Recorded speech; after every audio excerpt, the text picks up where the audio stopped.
Hi, I'm Kate Winter-Hutton from BerkshireRidingCoach.com. I'm an international 2-star event rider and I'm also a British Horse Society accredited professional coach.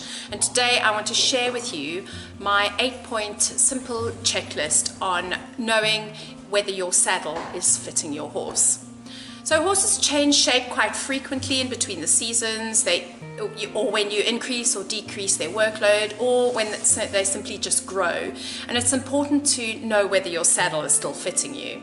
An ill-fitting saddle can cause extreme discomfort in your horse, and it can also affect you as a rider. It can affect your position, and it really doesn't help when you're trying to build a partnership with your horse. Now, it's really important to have a qualified saddler come out and assess your horse and your saddle and make sure that everything is fine, but it's always good to work in partnership with your saddler, because it really is that partnership that will get that saddle sitting really well on your horse. This video by no means replaces a qualified saddler. As I said, it's really important to get a qualified saddler to look at your saddle. However, it's always good to know when that point comes where you need to call the saddler in between your routine saddle fitting checks. Checklist I use is a simple 8-point checklist from a company called the Saddle Bank, who provide good quality saddles that you can buy online. So we're going to be running through this checklist 3 times. First, when your horse is standing on a even level surface, hard surface, like Dory over here. Secondly, with a girth and a thin saddle cloth, you're going to girth up the saddle and make sure that that fits. You're going to run through the checklist at that point. Then the ridden test. You're going to ride your horse and walk, trot and canter, and have a friend from the ground have a look and run through the checklist as well. So number 1 on the checklist, you're going to place the saddle up on the horse's shoulder and slide it into position till it stops. You're then going to check this area here. So you want the horse to have really good freedom of movement. So you don't want this area to be under pressure or too tight. And the saddle should just cusp behind the shoulder blade like that. Number 2, a balanced saddle. It should sit level with the lowest point of the saddle being above the horse's center.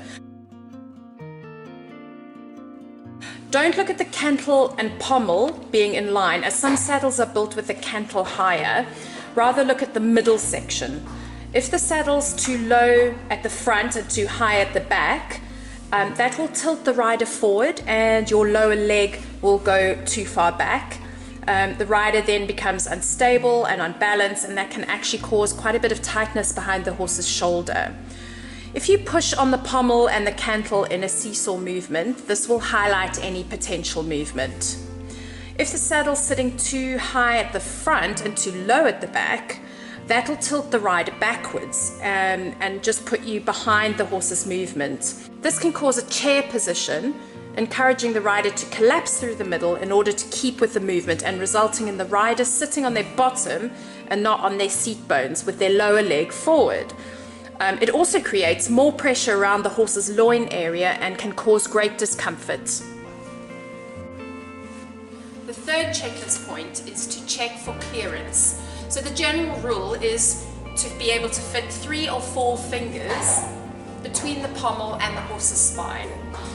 The saddle shouldn't touch the horse's spine at any point underneath there. So you check from the front, and you should be able to see through from the back as well.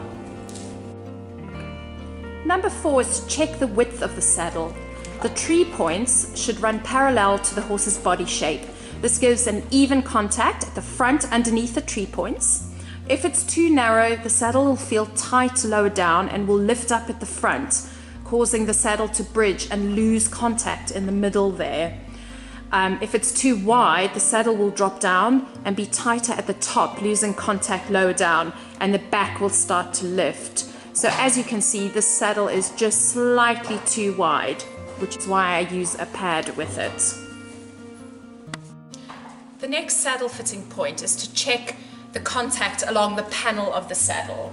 And you can do this by just popping your hand underneath and making sure that it connects with the horse's side all the way along the panel. Feel along both sides and make sure you have a nice even contact.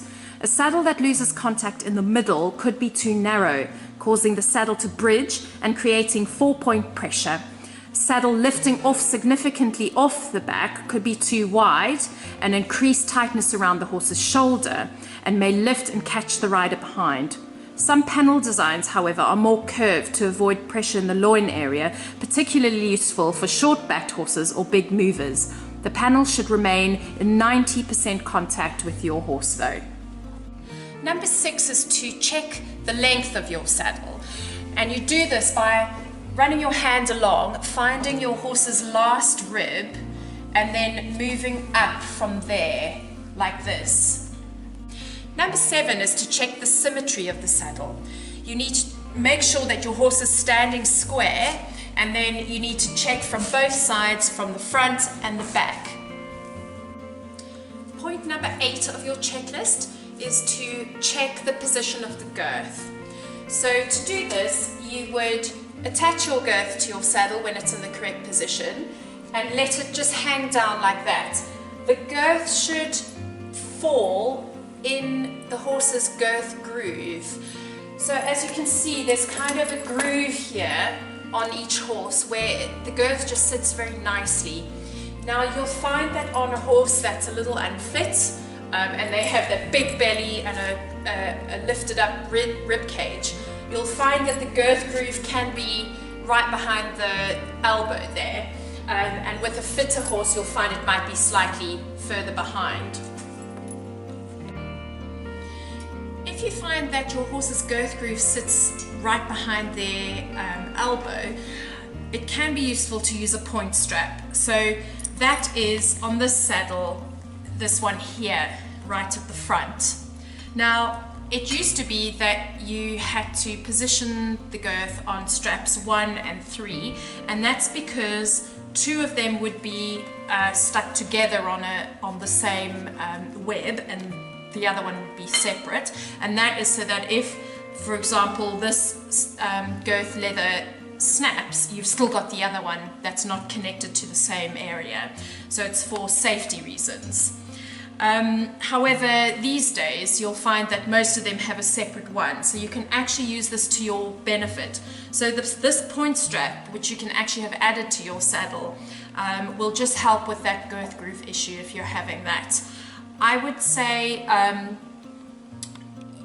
ride your horse without that first, because sometimes using the point strap can actually apply more pressure here just behind the shoulder.